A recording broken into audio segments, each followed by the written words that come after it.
At a time when we need leaders who will bring our country together, Donald Trump is engaging in extreme rhetoric that promotes division, hate, and violence in our country.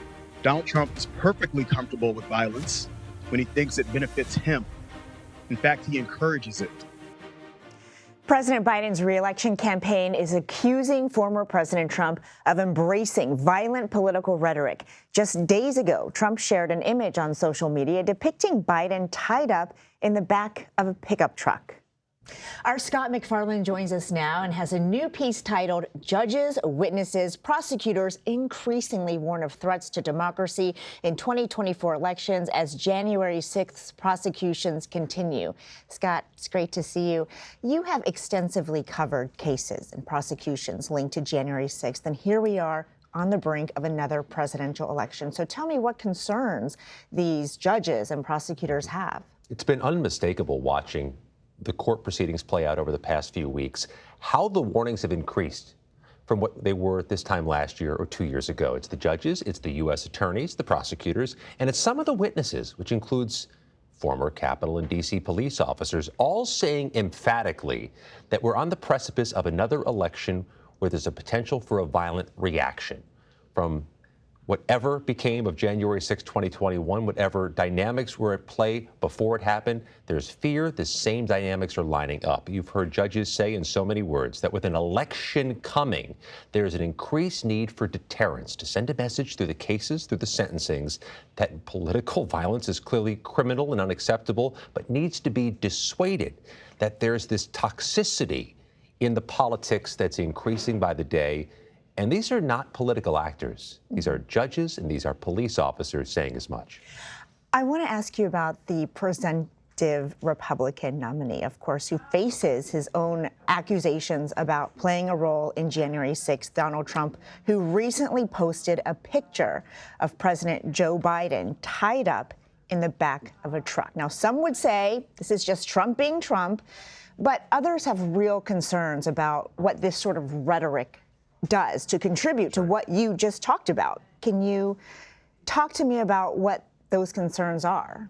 Those who've argued that Trump should undergo gag orders in the D.C. criminal case for election conspiracy and now this New York case in Manhattan for filing false business records have said that his speech can be insightful.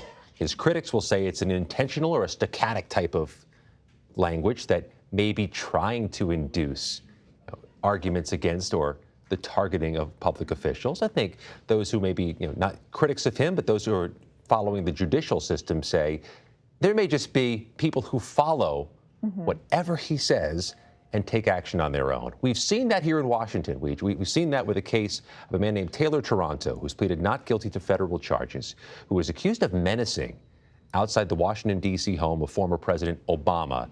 Shortly after, hours after, former President Trump pushed through social media a message that indicated former President Obama's home address, that there's this inducement to action by his supporters, even if not intentional. Intentional or otherwise, there's concern what he says, what he supports, what he transmits, be it a photo, be it a Photoshop, be it an AI image, be it some preposterous image of President Biden tied up in the back of a pickup truck, photographically, is problematic and dangerous. And I wonder if this is bleeding into Congress in the sense that, does it give members a pass to use the same sort of inflammatory language and rhetoric? Well, we've seen that too. We've seen the argument that when Donald Trump calls January 6 criminal defendants convicted and imprisoned hostages, we've seen members of Congress pick up that mantle and run with it.